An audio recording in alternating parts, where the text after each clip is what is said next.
இனி வந்து ஒரு காலத்திலையும் அவங்க நல்லவங்க, அவங்க நல்லவன் அப்படின்னு நீங்க என்ன பண்ணக்கூடாது சொல்லுங்க. கேட்டா நீங்க பாக்குற பார்வை அப்படியாமா. நம்ம சிகரெட் அடிச்சதுக்கு பார்த்துட்டு இருக்கிறோம், நீங்க பாக்குற இது என்ன சொல்ல புரியுதா? நான் சொல்றது உங்களுக்கு, நான் சொல்றது விளங்குதா? நம்மகிட்ட வந்து கெட்டவன், கெட்டாளு, இல்ல கெட்ட பொண்ணு, இல்ல கெட்ட பையன், கெட்ட குடும்பம் அப்படின்னு சொன்னா உங்களுக்கு என்ன தெரியும்? உங்களுக்கு என்ன தெரியும்? அவர் இருதயம் எப்படி இருக்கு தெரியுமா? ஹார்ட் எப்படி இருக்கு தெரியுமா? இப்ப தெரியாது ராசா, இப்ப தெரியாது கண்ணா. இப்ப நாங்க பகையாளியும் அவங்க ரொம்ப நல்லவங்களாவும் உங்களுக்கு தெரிவாங்க, ரொம்ப நல்லவங்களா தெரிவாங்க. ஐயோ, வாழ்க்கையிலே தப்பே செய்யாத ஒரு ஆள் உண்டுன்னா நீங்க நேசிக்கிற ஆள் மட்டும்தான்,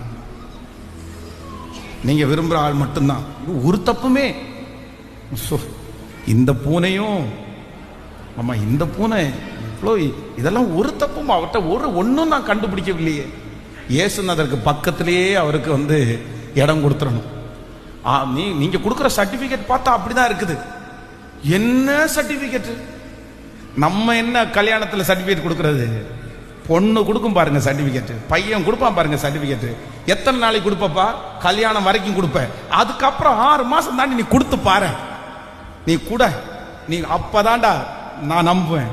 அது எப்ப கொடுத்து? ஐயோ பாஸ்டர் அப்படிலாம் நினைச்சேன். என்ன பண்ண முடியும்? இல்ல, இது சொல்லும் போது சிலருக்கு வருத்தமா கூட இருக்கலாம். நான் என்ன நம்புறேன்னா, நீங்க கர்த்தர் என் கையில கொடுத்திருக்கிற பிள்ளைங்க, உங்களை நேர்வழியாய் நடத்த வேண்டியது ஆண்டவர் என் தலை மேல வச்சிருக்க கடமை.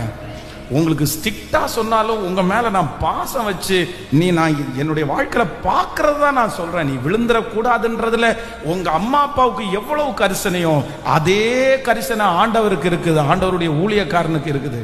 அதனால இந்த வார்த்தையை தயவு செய்து நீ துச்சமா எடுக்காத, நீ உதறி போடாத. என்னைக்கும் உதறி போடுறது மாதிரி இந்த வார்த்தையை நீ உதறி போடாத. இன்னைக்கு ஆண்டவர் நேருக்கு நேர் உங்ககிட்ட என்கவுண்டர் பண்றாரு. ஸ்ட்ரெயிட்டா ஆண்டவர் வந்து நின்று பேசிட்டு இருக்கிறாரு. முகமாய் ஆண்டவர் பேசுகிறார். இன்னைக்கு இருக்கிற செய்தி உனக்காக மட்டுமான செய்தி. கர்த்தர் சொல்லுகிறார், அந்த பாச வலைகளை சிக்கிட்டு தவிக்காத, நீ வெளியே வந்துரு. உன்னை ஆண்டவர் சொல்றார், உங்களை கொண்டு அவர் செய்யக்கூடிய சித்தத்தை நிறைவேற்றுவார்.